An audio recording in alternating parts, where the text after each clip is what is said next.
Welcome to Frank's Fables. Make yourself comfortable and get ready for an emotional yet beautiful tale that I first heard back when I was a young man.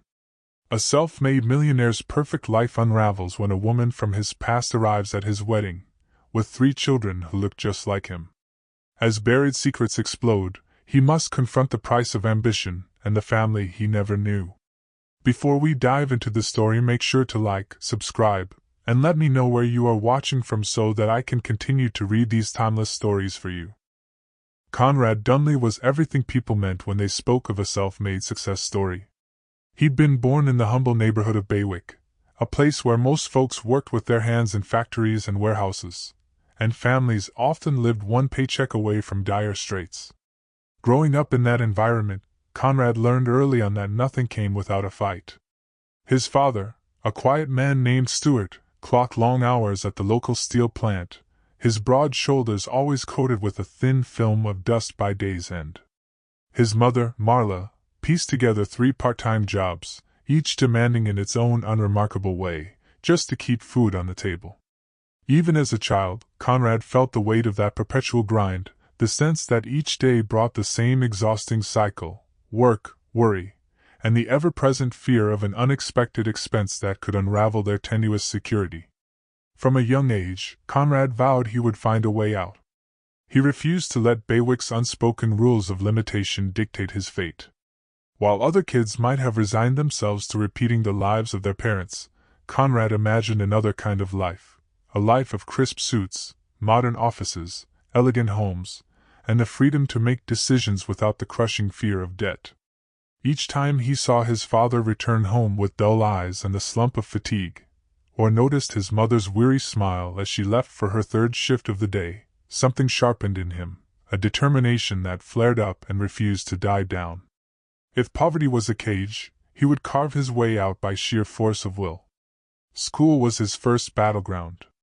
Conrad was relentlessly competitive in the classroom, staying up late to review notes under the dim light of the cheap lamps at home and slipping into the public library every chance he got.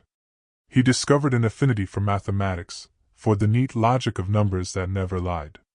With a mind that devoured textbooks and a soul fueled by ambition, Conrad earned top marks in nearly every subject. His parents, though not well educated themselves, supported him in every way they could, encouraging him to take every opportunity that might open doors. When he was awarded a scholarship to Goldsboro University, an institution famed for molding brilliant minds, Conrad accepted with an eagerness that bordered on desperation. This, he told himself, was his ticket out of Baywick. Goldsboro University was more than a campus. It was a world unto itself, a beacon of privilege and promise. Its sprawling lawns and towering libraries represented all that Conrad had dreamed of. He arrived with a battered suitcase and a head full of aspirations, ready to prove he deserved a place among the polished students who seemed to glide through campus with inherited confidence. He felt out of place at first. Some of his classmates came from families who owned summer houses on scenic islands and had traveled the globe before even setting foot in college, but the strangeness only fueled him. Each day, he embraced the challenge: intense coursework, constant pressure, and fierce competition among peers who often had stronger networks and deeper pockets than he did. One evening, near the end of his first semester, Conrad wandered into an on-campus art exhibit at the advice of a mentor who claimed the mind needed nourishment beyond books. He stepped into the small gallery space more out of curiosity than genuine interest, only to be confronted by vivid paintings that seemed to breathe on the walls. He paused at one in particular, a haunting piece in shades of swirling blue and gray, depicting human figures standing steadfast against a looming storm. Something about that image drew him in: the layering of colors, the sense of unbroken resolve, the raw feeling of hope in the midst of struggle. He was so enthralled that he didn't notice the soft-spoken figure who approached from behind. "Beautiful, isn't it?"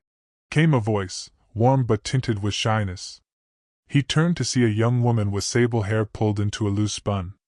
She wore paint-splattered jeans and a slightly oversized sweater, the kind you might find in a second-hand shop. Her eyes shone with curiosity and a hint of pride, as if she were waiting to see how someone would react to her work. "Yes," Conrad said, clearing his throat. "It's unlike anything I've seen before." The colors, the lines, they're all so powerful. The woman smiled, glancing at the painting. Thank you. I wasn't sure if people would get it. He realized at once that she was the artist. Her name, he soon learned, was Ella Morgan, a scholarship student like him, but from a very different background. Ella hadn't just grown up working class. Her home life was full of contradictions. Her father had once been a minor poet, drifting in and out of the family's orbit, while her mother waited tables at a roadside diner. She'd learned from them both, from her father, a sense of freedom and creativity that found expression in her art, and from her mother, a tireless work ethic that ensured there was always a warm meal waiting. She'd honed her painting skills since childhood, capturing the precarious balance between despair and hope in her daily life. That night, at the art exhibit, Conrad and Ella talked until the lights flickered, signaling the gallery's closing. They discovered that though their passions and mediums were different, he thrived on logic and numbers, she on color and form. They were connected by a ferocious determination. They shared stories of scrimping and saving, of older siblings who had surrendered to the cycle of dead-end jobs, and of parents who had done their best but remained forever on the financial edge. By the time Conrad walked Ella back to her dorm, he could already sense an unspoken understanding forming between them. Perhaps it was the first genuine spark of connection he had experienced at Goldboro, a place that often felt dominated by high society and hidden hierarchies. Over the months that followed, Conrad devoted most of his energy to excelling academically, always mindful of the scholarship that demanded top performance. Yet he found himself making time to linger in the campus art studios or at the coffee shop that housed rotating student exhibits. He and Ella slipped into a comfortable rapport, first as friends critiquing each other's work, his the occasional essay or business pitch he was drafting, hers the paintings that hovered between abstract dreamscapes and real-world commentary. They teased one another over differences in approach. She found his relentless pragmatism both fascinating and frustrating. He, in turn, marveled at how a self-proclaimed dreamer like her maintained such unwavering discipline when it came to her craft. Eventually, as sophomore year progressed, their friendship deepened into something more. It began with late-night walks along the campus lake, Ella spinning out theories on human nature, Conrad parrying with rational counterpoints. Sometimes they would fall into silence, content to let the night sounds envelop them. One evening, after Ella had put in a grueling day finishing a mural project, Conrad surprised her outside the art building with a small bouquet of daisies. She laughed at how he fumbled through a half-formed confession of affection, but the gesture ended in a soft kiss that carried more certainty than his words ever could. Their burgeoning relationship wasn't always smooth. Even in the glow of young love, there were signs of friction. Conrad's drive for perfection could overwhelm them both.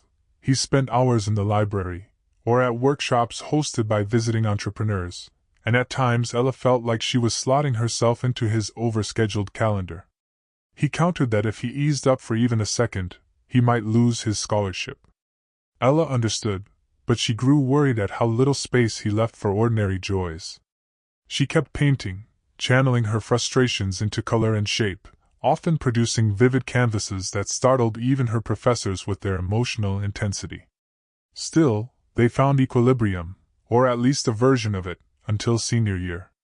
By then, Conrad was the rising star of the business department, already working on an ambitious tech project he believed would revolutionize e-trade. He partnered with some of the university's best coders to build prototypes, spent weekends traveling to pitch competitions in neighboring cities, and was known as someone who might one day put Goldboro on the map for entrepreneurial innovation. Ella, on the other hand, was garnering attention in the local art scene for her paintings. Galleries in Rosemere were starting to notice. She had dreams of building a career beyond the campus bubble, possibly opening a small studio or even traveling abroad to study different art forms. Conrad graduated summa cum laude, his acceptance speech a testament to hard work and the unwavering support of his parents, who sat beaming in the audience. Ella, holding his hand, watched with a mixture of pride and trepidation. She saw how bright his star was burning, how many people wanted to latch onto his potential. She wanted to believe they could face these changes together. After all, They'd already survived the rigors of school and the daily balancing act between art exhibits, business lectures, and stolen hours for themselves. Those hopes carried them into the next chapter. Instead of taking a high-paying corporate job, offers poured in from companies dazzled by his academic record. Conrad took the risk of founding his own startup, Dumley Solutions. Ella supported him wholeheartedly, even when she had misgivings about the financial tightrope. They moved into a cramped one-bedroom in a part of Rosemoor that was still affordable, layering each surface with a mix of her painting supplies and his whiteboards jammed with flowcharts. If one looked around, they'd see sketches of Ella's next project pinned next to Conrad's sketches for user interface designs. Their tiny living space was a swirling tapestry of color and code, a testament to their willingness to struggle for their respective dreams. In the early days, every dollar counted. Conrad poured most of his meager capital, and soon a small infusion from a family friend, into product development. Ella put in extra hours at a local art supply store, occasionally selling small paintings at pop-up exhibits to keep their pantry stocked. When the bills piled up, she'd do freelance design work for local businesses, flyers, small logos, anything that paid. Conrad, for his part, sunk deeper into research, coding nights, and networking events that might land him that elusive investor who could catapult Dumley Solutions to the next level. Ella admired his unflagging dedication, but she began to see that for Conrad, success was an all-consuming pursuit, one that rarely allowed for even the smallest pause. The stress tested them in ways they hadn't anticipated. They argued about rent, about the mounting credit card debt, and about Conrad's suspicion that Ella's occasional requests for his time were a hindrance. Once, after a particularly draining 12-hour coding session, he snapped that the everyday responsibilities of ordinary life were pulling him away from what truly mattered, building the company. Ella shot back that they still had to eat, still had to pay rent, and that he couldn't expect her to manage every basic task while he chased glory. There were tears that night, but also apologies. Each apologized for the wounds inflicted by their words. They patched it up with whispered reassurances that they were still in this together, forging a life and dreams side by side. Slowly, Dumley Solutions began to gain recognition. A well-known investor saw potential in Conrad's platform, a streamlined approach to online commerce that promised to reduce overhead for small vendors. The investor's faith in Conrad's skills led to a small seed investment. Though it was nowhere near enough to guarantee stability, it was validation that the idea had real merit. Fresh funds came in, and with them, fresh demands on Conrad's time. Conferences, trade shows, tech summits, he threw himself into these events with unrelenting vigor. Ella found herself alone in the apartment more often, finishing paintings in near silence, her longing for any scrap of his time growing more pronounced. One fateful evening, Conrad returned from a networking function radiant with news of a potentially massive investor who might come on board. He spoke breathlessly of the possibilities, expansions, new hires, the chance to move out of their cramped space. Ella tried to be happy for him, tried to share in his excitement, but the exhaustion was etched into her features. She'd been working since dawn on a commission that had fallen through, stuck dealing with an indecisive client who bailed at the last moment. She wanted a moment to vent, to share the frustration that gnawed at her creativity. But Conrad's words tumbled over her concerns. He was full of numbers, projections, and possibilities. When he finally paused for breath, she managed to bring up her day. He barely blinked before changing the subject, encouraging her to rest because he needed her bright and energetic for a potential upcoming pitch meeting. Could she handle the visuals for him? That was the first time Ella felt something break deep within her.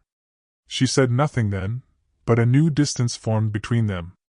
In the weeks that followed, the arguments multiplied. Small sparks led to roaring flames. She begged him to find time for them as a couple, not just as business partners or housemates. He dismissed her pleas as attempts to hold him back at a critical juncture. The resentment on both sides built until it was too heavy to ignore. One night, just after their second year of living together, everything came to a head. Conrad stayed out late at a networking after-party, failing to answer Ella's texts. When he finally stumbled in, Half exhausted and reeking of expensive cologne from the throng of well-dressed business types, Ella confronted him. She voiced all the pent-up anger and loneliness she had swallowed for months, that she felt invisible, a second thought to whatever shiny new contact or pitch captured his attention. Conrad, equally stressed and running on fumes, shot back that every minute away from work was a minute he risked losing his dream, and she was either with him or against him. The words that flew in that fight sliced deeper than any they'd spoken before. At one point, he accused her of not understanding what was at stake. She, in turn, retorted that she did indeed understand stakes. She'd grown up with two parents who had no safety net, but they never neglected what mattered. They'd never thrown loved ones aside under the guise of ambition. When Ella demanded to know what their future looked like, Conrad blurted out that he wasn't sure he saw one for them. In the heat of the moment, he conflated her pleas for balance with the refusal to support him.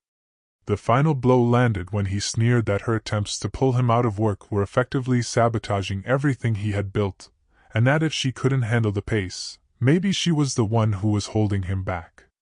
The silence that followed was deafening. Ella's eyes welled with tears, but she refused to let them fall as she moved methodically around the apartment, gathering her essentials. Conrad watched her in stunned silence, fists clenched, not believing she would actually leave. But she did. She packed what she could carry and whispered that she hoped he found whatever happiness he was chasing. Then she slipped out the door, leaving him alone with the echo of her footsteps and the half-finished sketches on the walls. In the morning, Conrad tried to convince himself that the breakup was for the best, that relationships could be rebuilt once he'd achieved stability. If Ella didn't want to stand by him, then why force it? Work was calling. The investor was calling. The chance to change his fate, the same vow he made in Baywick, was right there, demanding every ounce of his attention. He told himself he felt relief, not regret. Not long after Ella left, she discovered she was pregnant. The news arrived like a thunderclap, shaking her to her core. Her first instinct was to call Conrad. Whatever their disagreements, he had a right to know. Yet each time her finger hovered over his number, she remembered his words about having no time to waste, his implication that she was a hindrance. Fear that he would reject her, or worse, resent the child for arriving at such an inconvenient moment, swallowed her courage. Ultimately, she made a choice. She decided he had already left her, and all they'd built together for the sake of Dunley Solutions. She would handle this alone, the way she'd always managed her struggles. Soon after, a doctor's visit confirmed that she wasn't carrying one child but 3. Triplets. Ella stood in stunned silence as the doctor explained the risks, the necessary precautions. Everything felt both terrifying and strangely empowering. She knew her life was about to undergo the greatest upheaval imaginable. But in the swirling confusion, she felt a spark of fierce determination. She had spent years supporting Conrad's dream. Now she would invest her strength in her own future, shaped by her children. She picked up whatever freelance design work she could get, continuing to paint on commission when she wasn't overwhelmed by fatigue. As the months passed, she braved the morning sickness, the steady expansion of her body, and the manifold anxieties of impending motherhood, alone. She used her art to process the heartbreak she still felt, creating images that brimmed with hidden grief but were layered with unwavering resilience. The local art community took notice, praising her evolving style as raw and deeply emotive. Meanwhile, Conrad's star soared. With a sizable investment from a venture capital firm, Dunley Solutions rapidly grew from a half-dozen employees crammed into a loft to a bustling office suite with multiple departments. He attended conferences, received glowing profiles in tech magazines, and secured a reputation as one of Rosemore's most promising entrepreneurs. He was featured on the cover of Tech Innovator Weekly as the brightest mind in e-trade. He tasted the luxurious lifestyle he'd once only dreamed about, penthouse parties, brand partnerships, and a circle of admirers who reveled in his success. He told himself he was content, that the hush that settled in his apartment late at night was a kind of reward, the well-deserved peace of someone who had outworked the competition. He rarely thought of Ella Morgan in those days. Not because she hadn't mattered, but because acknowledging the void where their relationship used to be threatened to crumble his carefully curated world. He wanted to believe that success was worth any cost, that relationships were a temporary distraction. He convinced himself that someday, when his empire was secure, he'd have time to revisit old regrets. But by then, he was certain, it would be too late to matter. Ella gave birth to triplets in a modest county hospital on a rainy spring morning.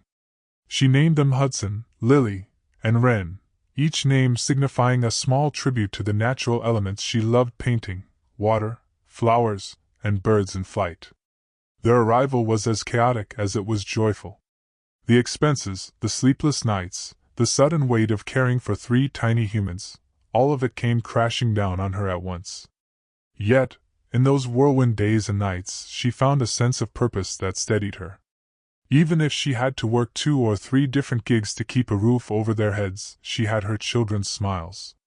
She found love in the squeals and coos that filled her little apartment.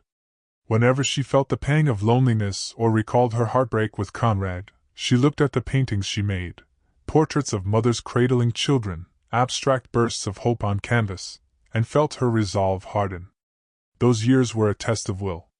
She leaned on a small circle of friends from the art community, people who donated second-hand baby clothes or offered to babysit so she could make a gallery meeting. Slowly, her name grew among local collectors who appreciated the authenticity and emotional depth in her pieces. Galleries invited her to show her works on a consistent basis, and while she never achieved mainstream fame, she made enough from commissions to move into a slightly bigger space, one where her children could each have a corner of the bedroom to call their own. Meanwhile, Conrad's empire flourished. He relocated Dunley Solutions to a sleek high-rise in downtown Rosemere. He attended lavish functions where he rubbed shoulders with politicians and celebrities, enjoying the sense of belonging he'd once only dreamed about. He dated widely, choosing women who fit easily into the glamorous image he cultivated. Yet each relationship eventually fizzled, overshadowed by his relentless schedule and a nagging emptiness he refused to name. There were nights when he stood in front of a floor-to-ceiling window in his penthouse, staring out at the glittering city lights, and felt a strange hollowness. He brushed it aside as passing melancholy. By the time he was 32, Conrad was at the apex of what most people called success: massive wealth, a thriving company, and a circle of like-minded, driven friends. He reveled in the image of a self-made millionaire from Baywick. Nobody questioned his narrative. He rarely looked back. Then, all at once, the life he had constructed took a sharp turn. It began with an ornate envelope that arrived at Ella's door one otherwise unremarkable afternoon. On thick, embossed cardstock it read, "Conrad Dunley and Natalia Leroy request the pleasure of your company at their wedding." Ella almost dropped the invitation when she recognized the name. She reread it twice to make sure her eyes weren't deceiving her.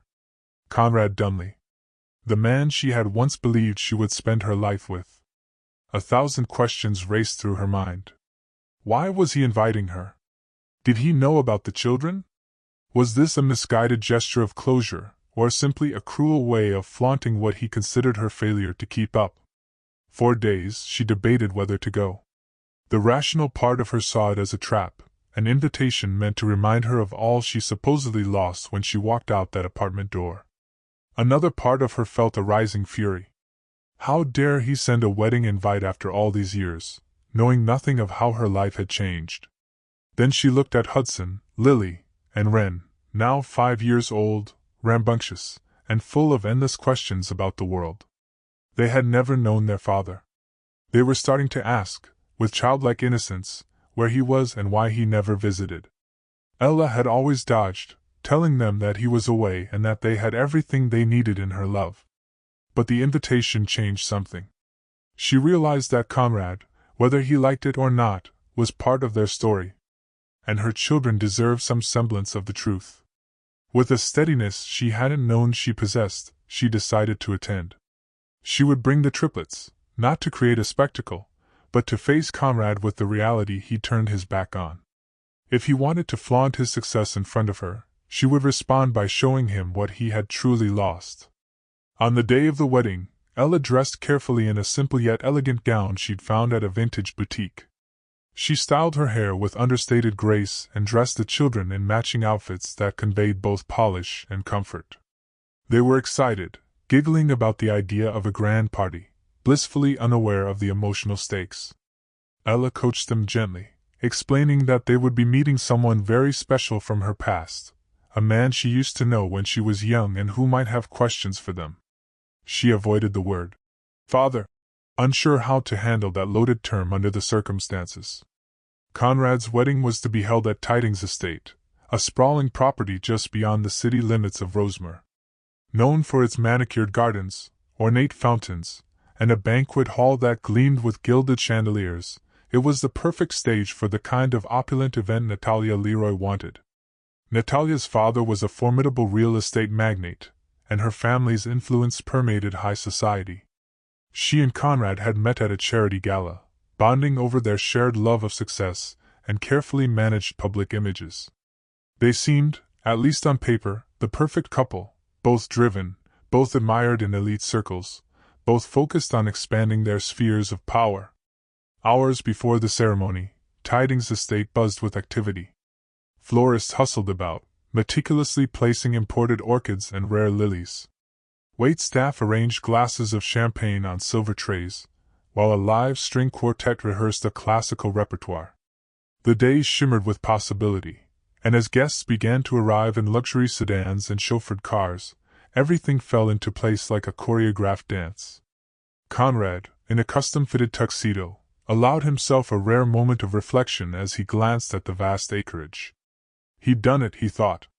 He'd turned the boy from Baywick into a king, for that was how it felt, standing on these grounds, greeting people of influence who congratulated him on not just his business achievements but his exquisite taste and love. He had made the decision to invite Ella Morgan almost on a whim. Perhaps part of him wanted closure, or maybe some twisted corner of his psyche wanted to highlight the chasm between the man he was and the man he used to be. He never actually imagined she would show. He pictured her receiving the invitation, scowling, and tossing it. The message was meant more for himself than for her, a symbolic tie to be severed once and for all. He was chatting with a cluster of fellow entrepreneurs near the entrance when a sudden hush rippled through the crowd. Heads turned in unison. Conrad followed their gazes and felt something in his chest tighten when he saw Ella stepping through the grand doors. Even though he hadn't laid eyes on her in years, he recognized her instantly, the poise, the gentle way she held herself. Yet something had changed. She stood taller, more self-possessed, as though time had forged her into steel. His throat went dry as his eyes caught sight of the 3 children beside her, 2 boys and a girl, all with a resemblance so uncanny, it was like seeing echoes of his own childhood photos. He hadn't expected this. He'd never even considered this. Suddenly, the lavish surroundings, the carefully laid plans, the expensive music, all seemed to fade. The entire room's energy condensed into this moment. Ella, in a graceful gown, holding the hands of 3 children who looked astonishingly like him. Murmurs broke out among the guests. Some recognized Ella from old stories, others simply noticed the children's similarity to the groom, and the rumor mill began to churn at full speed.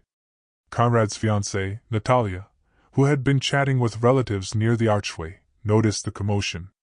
She saw Conrad stiffen, watched as his gaze locked on the petite woman with the children. With swift, imperious steps, Natalia approached him, demanding to know what was happening. He couldn't answer. He could barely breathe, let alone form words to explain what was now glaringly obvious. Ella slowly guided the triplets forward.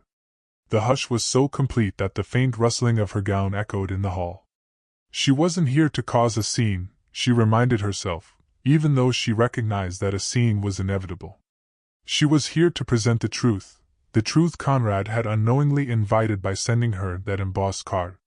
She stopped a few paces away, meeting Conrad's stunned gaze. "Hello, Conrad," she said quietly, her tone carrying both a tenderness and a resolute strength he barely recognized. "It's been a long time." The children clung to Ella, scanning the crowd with wide eyes. Little Lily had Conrad's sharp jawline, Wren mirrored his contemplative expression, while Hudson fidgeted with a focus reminiscent of the way Conrad tapped his fingers against a desk. For a few beats, no one spoke. Then Natalia broke the silence with an icy question directed at Conrad, her voice tight and controlled. "Who are they?" she demanded, motioning to Ella and the children as if they were an unwanted interruption. It was Ella who spoke first, turning her gaze to Natalia. "My name is Ella Morgan," she said, voice steady. "These are my children, our children." She let the final words hang in the air, eyes locked on Conrad.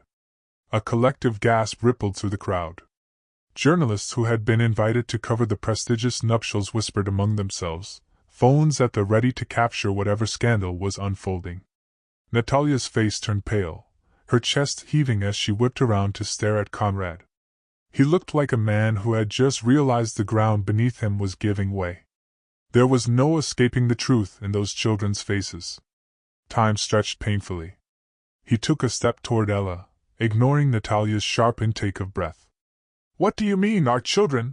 he finally managed, his voice cracking under the weight of shock. I didn't know. I swear I had no idea. You left before I could tell you," Ella replied, the sadness in her voice blending with a quiet anger. "And every action you took after that made it clear that you didn't want to be anchored by the responsibilities of your past. I believed you didn't need to know." Her words were gentle yet unyielding, a statement of fact rather than an attempt at vengeance. Conrad raked a hand through his hair, struggling to take in the sight of three little faces who bore his features. Each second that passed seemed to upend another piece of the foundation he'd laid for himself. He had told the world he was an open book, a man who'd fought his way from bigwig to penthouse living without leaving loose ends. Now, in front of hundreds of high-profile guests and the family of the bride, he stood exposed for who he really was, someone who had unknowingly abandoned not just one woman, but 3 children. Natalia, feeling the eyes of everyone upon her, hissed at Conrad. "Why didn't you tell me about them?" The question was as much an accusation as a plea for explanation.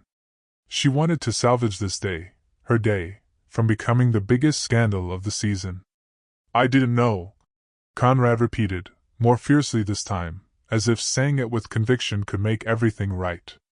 Then he looked at the children, so small, so real. A wave of guilt hit him.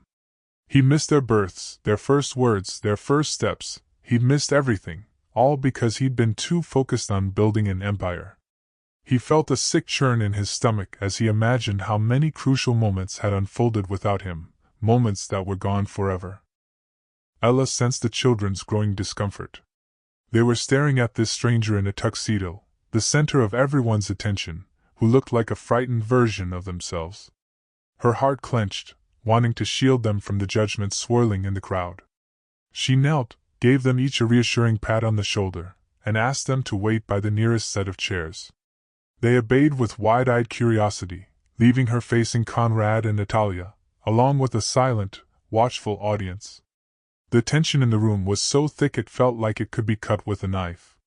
Natalia's father, a broad-shouldered man with a commanding presence, hovered at the edge of the scene, assessing the situation with a predatory watchfulness. One of Conrad's business associates tried to usher the crowd away, suggesting that perhaps the ceremony could continue in a moment, but it was a losing battle. No one wanted to miss what came next. Conrad cleared his throat, hands trembling at his sides. "Ella," he began, voice rough. "You have to believe me, I would have.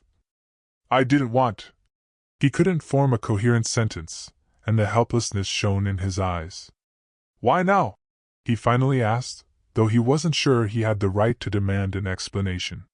"Why come here today, of all days?"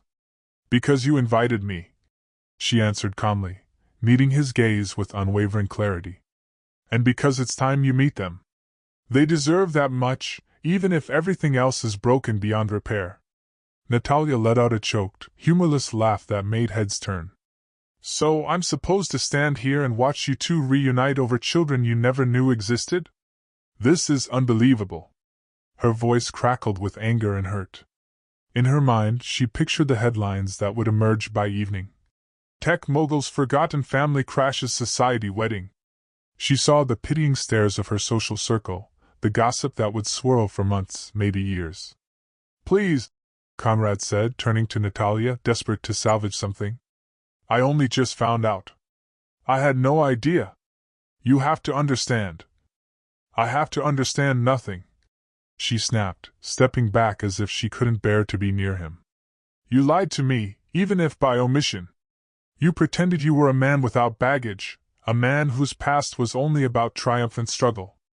Now you're telling me you simply didn't know about 3 children who are clearly yours? Her accusations hung in the still air, and Conrad, for all his boardroom bravado, had no quick response. He felt unmoored. Everything he had built, from the business to his new social status, was slipping through his fingers. Suddenly, the fortune and fame seemed cheap, a fragile facade undone by the simplest truth of all, that no ambition could justify abandoning your own children, even if you hadn't known you were doing it. Ella stood quietly, watching the turmoil. She had expected a scene, but the reality of witnessing Conrad's world implode was unsettling. She hadn't come to ruin a wedding out of spite, though she'd long carried the pain of what had happened between them. She had come because she owed it to her children to give them a chance at a relationship with their father, if he was willing.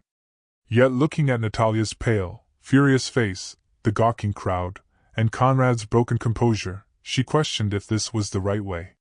Still, there was no going back now. The cat was out of the bag. Conrad lowered his head, as if the weight of shame was too heavy to bear. Then, with effort, he lifted his eyes to Ella. What can I do? He asked, voice quivering. I can't undo the years I've missed. But please tell me how to make this right. Ella sighed, exhaustion clear in her posture. Making it right won't be instantaneous, she said softly, her eyes flicking to the children. It's about showing up, day in and day out. It's about taking responsibility, not just writing a check. If you truly want to be their father, it's going to take more than apologies and promises.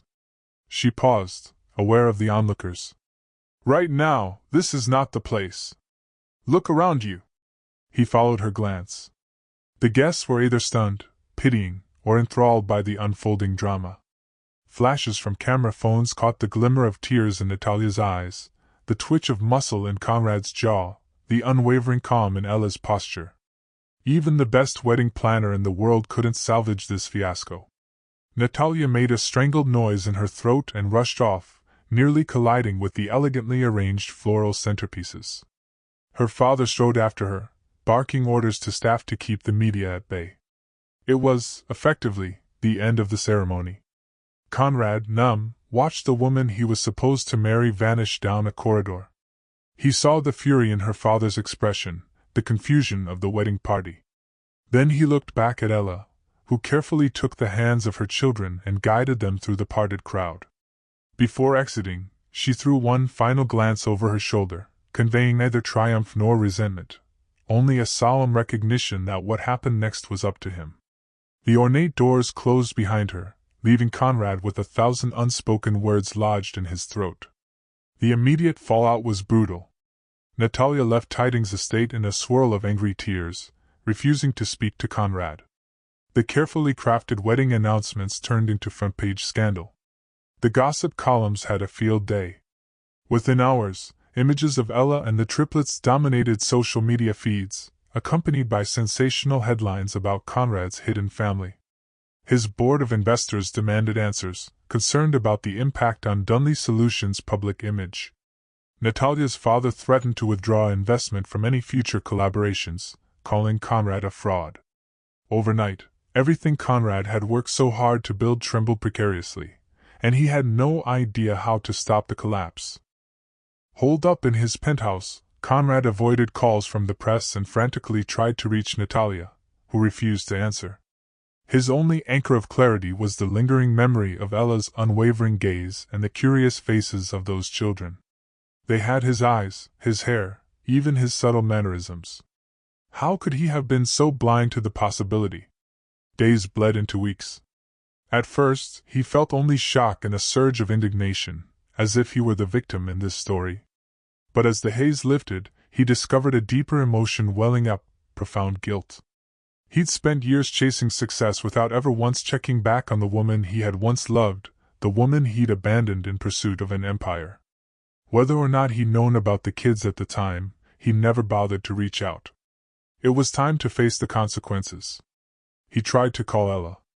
The first few attempts went unanswered.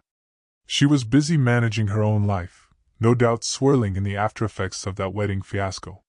Her phone was probably ringing off the hook with journalists eager for a quote. Eventually, one quiet afternoon, she picked up. Her voice was measured, betraying neither anger nor relief.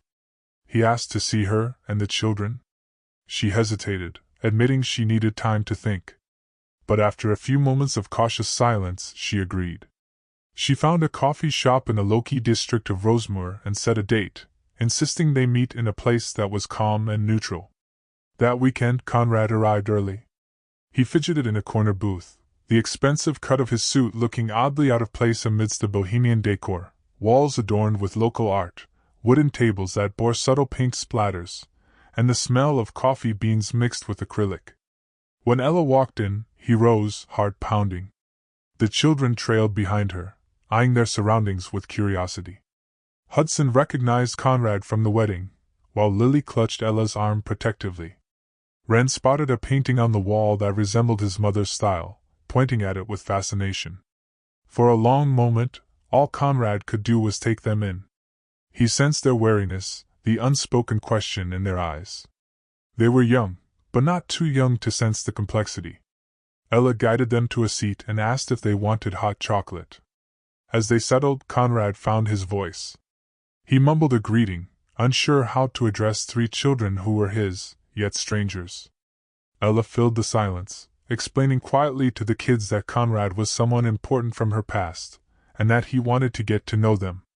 They eyed him suspiciously, the confusion evident in their expressions, but they nodded. Bit by bit, Conrad engaged them with small talk, asked about their favorite colors, their favorite snacks, and which games they liked to play. At first, he stumbled over his words, but slowly the tension eased. Hudson boasted about learning to ride a bike, Lily proudly recounted how she'd helped her mother in an art studio, and Wren shyly shared that he loved reading picture books about animals. Ella watched carefully, stepping in to smooth over awkward lulls. She knew this was only the beginning of a long process. Trust had to be earned, not demanded. But as she watched Conrad blink back tears at the realization that Lily's drawings were near mirror images of his younger sketches, she sensed a shift in him. He wasn't the same self-assured, brash entrepreneur who had dismissed her concerns years ago. He was a man who had built an empire but realized, too late, that wealth did not fill the void family was meant to occupy. The meeting ended with tentative goodbyes. Lily offered Conrad a small painting she had done in bright pinks and yellows. A flower, she explained. He accepted it as though it were the most precious object in the world, promising he would frame it and hang it somewhere special. Ella, still guarded, agreed that he could visit again, perhaps at a park next time, if the kids were comfortable. Then, with the children's small hands in hers, she left the shop, leaving Conrad feeling a complicated swirl of hope and regret. Over the next weeks and months, Conrad began to realign his life. He delegated more responsibilities at Dunley Solutions to a capable team of directors he had once overlooked, thinking only he could steer the ship. He politely but firmly insisted the board understand that this was a personal matter, and that it wouldn't affect his commitment to the company's future. In truth, it already had affected him in the most profound way possible. He no longer found meaning in endless work hours. He wanted something more, something he had sacrificed long ago without realizing its cost. He began to schedule regular visits with the Triplets. Sometimes he took them for pizza in the city, or they wandered through a local art fair that displayed some of Ella's pieces. He never pushed too hard, aware that they were still uncertain around him. Slowly, though, they thawed. They laughed at his attempts to joke, asked him about his favorite color, teased him when he admitted he didn't know how to play certain kids' games. He found that each child had a unique spark. Hudson was restless and bold, Lily imaginative and sweet, Wren introspective and observant. Each moment spent with them felt like a step toward rediscovering what truly mattered. Ella watched from a cautious distance, heart lifted by the changes she saw in Conrad, but unwilling to fully let her guard down. She had carved out a life for herself and her children, her small but meaningful successes as a local artist, her day-to-day hustle as a freelance designer, and her identity as a mother. She no longer needed Conrad's support, but she recognized that if he was genuine about being a father, her children could benefit from his presence. She decided to give him the space to prove himself, praying he wouldn't break their hearts. Natalia was a story in her own right. In the immediate aftermath, she severed ties with Conrad, humiliated and furious about how her perfect wedding had dissolved. The public nature of the scandal fanned her anger. Yet, after some time, the anger mixed with introspection. She had, in part, chosen Conrad for his ambition and prestige. Perhaps that had set them up for this heartbreak. Though she never forgave him completely, she acknowledged that he, too, had been blindsided. They parted ways quietly, the engagement ring left in a velvet box that Conrad never reopened. Rosemoor's society pages had their fill of gossip, but as new stories emerged, the furor died down. Only the real people involved were left to mend what remained.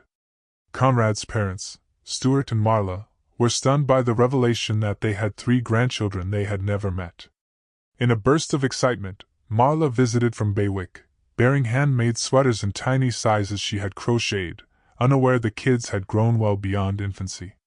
The mismatched results, too small to be worn, brought smiles to Hudson, Lily, and Wren, who appreciated the gesture, even if the sweaters didn't fit.